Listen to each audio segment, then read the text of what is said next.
cho xe máy. Ở video này mình sẽ hướng dẫn các bạn làm một cái nhạy còi cho xe. Thì đây là sơ đồ của nó. Đây các bạn cần một cái relay 5 chân. Đây 5 chân nha, 12V. Đó là một con chở 22 kg, hai con transistor A1015 transistor thuận, hai con đều thuận.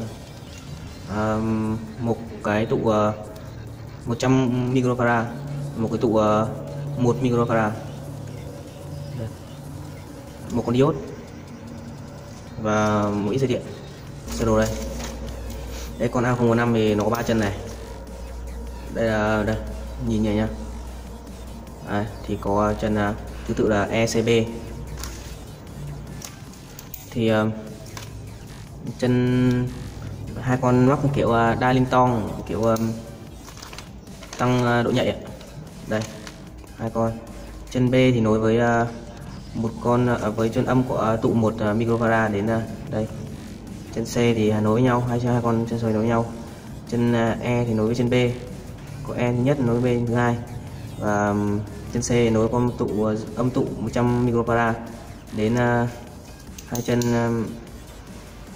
kích. Đây là đầu ra, đầu này thì vào còi, còn đầu này là vào dương bình ắc quy. Đây con chở 22 kg. Đây các bạn cứ xô rồi lắp luôn.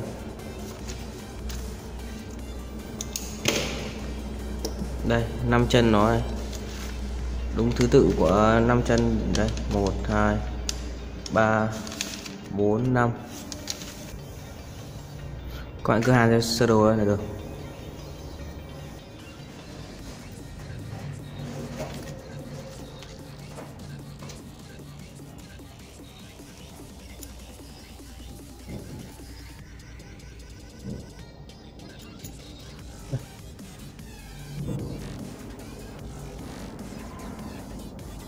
Mình nối chân E với chân B và hai chân C với nhau.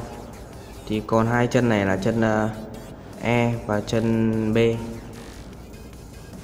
Đây mình hàn vào.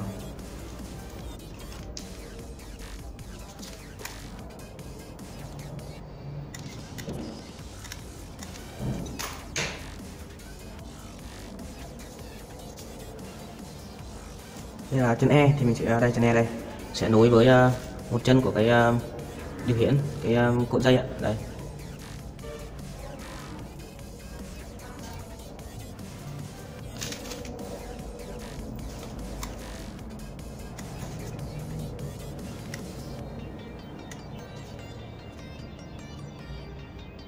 Đó. Và con 1 microfarad thì mình sẽ nối từ chân B. Chân B đây. Chân B đây đến cái cọc, một trong hai cọc này, tí nối hai cọc này với nhau mà.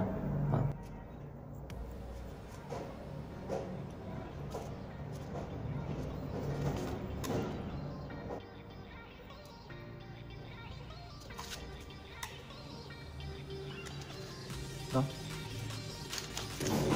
Còn 100 microfarad thì nối chân âm vào một cái chân âm vào chân C và một chân dương vào hai cọc này.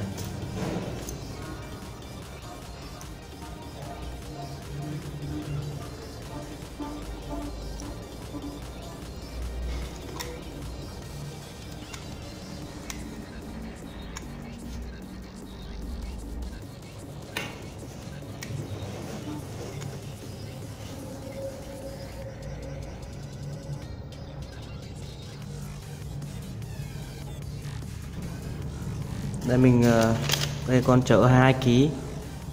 2 kg thì nối từ chân B về chân C.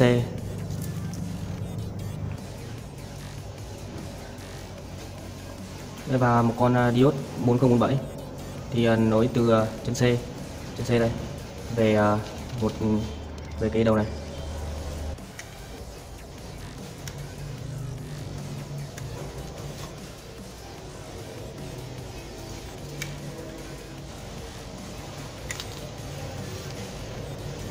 Rồi, vậy là xong. Bây giờ mình sẽ nối một cái dây vào đây, vào cọc này. Đây. Và một dây vào cái cọc này, cọc giữa này. Cọc giữa phải nối với cọc bên cạnh nha. Đây giờ.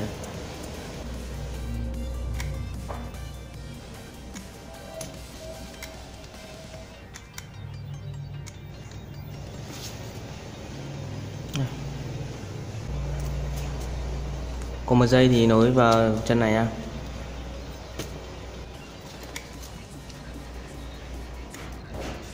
Đây. Đây là xong. Chân này vào còi và chân này vào dương nguồn, dương bình, dương nguồn. Bây giờ mình sẽ bọc xung quanh cái này vào, xong đó đổ nến vào để cho chống nước.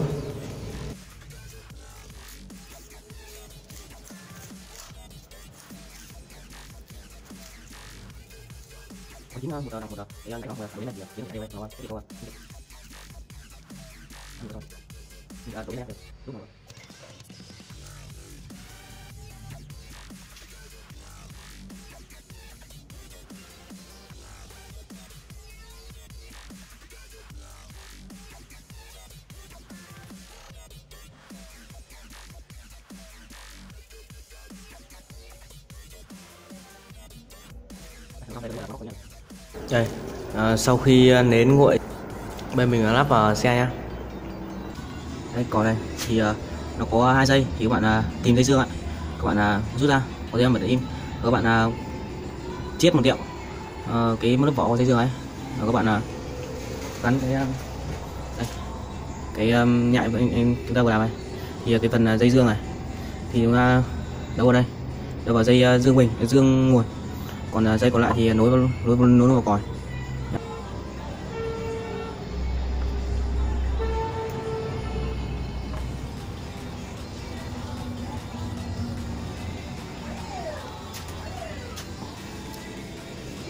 Đó, mình gắn vào nhá. Đây mình bấm thử nhá.